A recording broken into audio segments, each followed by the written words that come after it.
Hi everybody, my name is Skye Turner and today I'm going to give you some tips and tricks on improving your mental health and well-being. Now first off, I want to preface this by saying that improving your mental health is a non-stop journey and you never stop improving on your mental health all throughout your life. Improving your mental health has so many benefits you would not believe. You may think that you're stuck in this bad patch forever, but trust me when I say from personal experience, once you get out, you have so much empathy and understanding, and you really do appreciate all the small things in life so much more because you got through that patch. There are so many experiences that you are missing out on that you don't even know. Like improving your mental health helps with improving your relationship with your friends, your family, and most of all, yourself.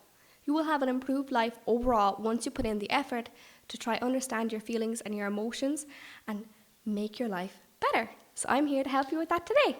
One of the first things that I like to do when I'm trying to improve my mental health is reflecting on my perception of myself. You should know that the way that you are is through your own perception. You might not actually be acting the way that you think you are through your mind. You might be beating yourself up and thinking you did a really bad job at something when in actuality, it's just how you're seeing yourself. It's not actually how you are. And it's not how other people are perceiving you. Everybody has their own perception. Everybody has their own biases on how they view their life. So what I do is I reflect upon what I perceive in myself. What do I think are the negatives and the positives? And I think that a lot of negatives, they do come from self-consciousness or criticism. You know, if somebody says something to us, we will internalize it and think about it and probably think about it much longer than they do. They've already gotten over it. They're not thinking about it anymore, but we continue to think about it. We beat ourselves up and it might even stay wedged in our brain for weeks or months or even years. I remember some things I was told as a child that I have not forgotten, but I'm still trying to work through them and understand that they were told to me in a time when someone else was feeling that way. They were feeling a negative emotion and they just wanted to let it out, and I shouldn't dwell on it. So how we perceive ourselves also, it goes into like our hobbies, our interests. I think nowadays a lot of people, they think they have to monetize their interests, they think they have to monetize their hobbies, or they think that it's not benefiting them in any way because they're not perfect at it straight away.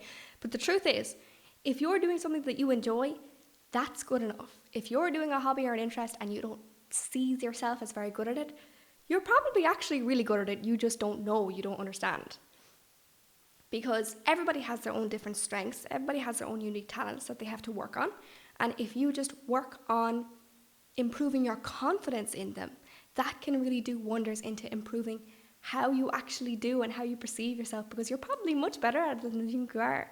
So just do whatever hobbies or interests you enjoy purely because you enjoy them. Don't worry about whether you're wasting your time, if you can make money from them, if you're good at them. Don't compare yourself to other people because everybody is unique. Everybody has their own strengths. Everybody starts out at different levels in life. And so just do what you love because you love them.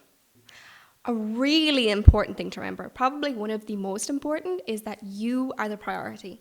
Now this one I struggled with for years. I think only recently, and I'm 20, only recently have I started to actually put this into action, is that self-care, taking care of yourself is paramount. That is the first priority over anything else. Whether it's taking care of family, taking care of friends, you need to take care of yourself and make sure that you are okay, to make sure that you are good, to make sure that you are happy.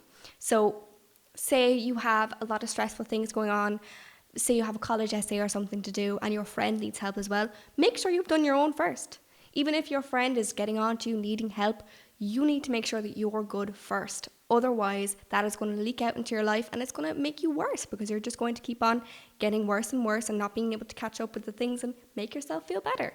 So improving on your mental health, improving on your own journey throughout life is the main thing. Don't let anybody bring you down. Don't let any negative people come into your life. Anybody who is toxic, cut them out. Because having somebody who is toxic in your life, and I know from personal experience, drags you down. No matter how happy you think you are, no matter how optimistic or bubbly you are, and how much you think you are helping that person, you're actually not helping them by allowing them to come into your space and be so negative, because that is stopping them from growing and addressing the faults that they have in themselves in order to make you feel that way. They need to go off and do some of their own self-reflection, do some of their own improvements. Otherwise, they're going to be stuck that way and it will continue to be bad for both of you. Nobody will be happy. So don't allow yourself to have toxic friendships, toxic relationships with anybody, including yourself. Don't be toxic towards yourself. If you look at yourself and you criticize yourself, know that that is not beneficial to anyone.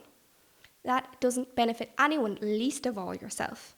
And like I said, that is just your perception of yourself. It's not actually how you are. Don't be toxic with yourself, like I said. Don't beat yourself up for making mistakes that you perceive as such a big deal, when in actuality, everybody makes mistakes. The saying is true that nobody is perfect. Absolutely nobody. Even people you admire, like your parents or celebrities, they have bad days too.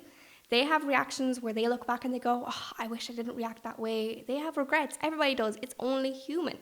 And to look back and to beat yourself up so much is human too, but you shouldn't dwell on that too much, because you're your own best friend. You know, you're the person that's with you throughout your entire life. And if you look at yourself in such a negative way, that's just going to keep on carrying through your life and hurting you. And that is all it will do. It will just continue to hurt you. So don't beat yourself up. Don't be negative towards yourself. If you can, like, I think that a really good piece of advice that helps when you're starting that journey is faking it till you make it. That is true, you know. If you tell yourself, instead of saying, oh, I don't like how I look, I don't like how I am, tell yourself, I do like how I look, actually. Even if you tell yourself, if you think to yourself that's actually a lie, in truth, it will eventually become the truth once you keep on telling yourself. The positive reinforcement as opposed to the negative reinforcement will help, because, as I said, your perception of yourself is your perception, and other people will think differently. You'll meet people who don't like you, you'll meet people who do like you. It's all about perceptions. Every single person in this world's perception of things is skewed. So if you look at yourself and you say, oh, I like how I look, oh, I like how I am, then eventually that will become reality, because it's all about perception. So how do you actually start to take care of yourself physically? Because physically and mentally really do go hand in hand. If you feel better physically, you'll feel better mentally, and vice versa. So what I like to do is I like to go outside. I'm lucky enough that I live out in the countryside, but even if you live in the city, you can still go outside, maybe go to a local park. If you have any pets, walk your pets. Like, I have 2 lovely dogs and a cat. I love being around them and just sitting with them, and I love just having someone to take care of and to hug. Like, whatever it is that is your comfort, whether it's watching a movie or playing a video game, don't worry too much about things that you're wasting your time, because the truth is, you're not. If you're doing something you enjoy, like I said, you're not wasting your time. So do something that you love and go outside, get some fresh air, and do some exercise. Find an exercise you like. Like, I love dancing, I love swimming, I love singing. I just do the things that I love because I like them. You know, try to stay fit, because that really does wonders for your mental health. Don't worry too much about how you look. Don't worry too much about, like, because physical fitness looks different on every person. So just do something that you enjoy, that is exercise. You know, if you don't like going to the gym, you don't have to go to the gym. That's not the only way to get exercise.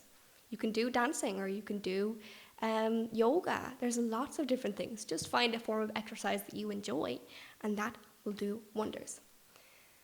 Now, like I said earlier, I think that a really important thing is to be your own best friend. I don't think enough people know that, even if it is so great, and I have friends that I love, the person, like I said, that is most important to you is yourself. And say you were in this scenario where you had a best friend who was always being really negative and criticizing themselves and telling themselves how much they disliked themselves and all the things they wish they could change. What would you say to that friend? You would turn to them and say, don't say that. I think you're amazing. You're my best friend. I love you. You have all these traits. You look amazing. You have a great personality. You're so kind. You're so funny. You're so smart. You're so caring. You would say all these things to your best friend, but why wouldn't you say them to yourself? Because you are your own best friend. You've been with yourself since the very start. Since you were born, you've been with yourself. So you should treat yourself like your best friend, because there's no way you would let anybody talk to your best friend the way that you let yourself talk to yourself. In the end, a lot of people do become their own biggest bully. And that is something that is really inherent in us, but it is something that we can break, and we can become our biggest cheerleader. We can become the person that cheers us on and motivates us and encourages us if we just flip that mindset, which I know sounds harder than it is, but the best way to do it is to just start. Don't think too much about it, just start. Fake it till you make it, become your own best friend, and care about yourself, because you are a good person. Bad people don't worry about being good. And if you just look at yourself and if you improve on everything, you'll know that loving other people, you should love yourself as well. If you can love others, you can love yourself. So that's all I wanted to say. Thank you. Enjoy.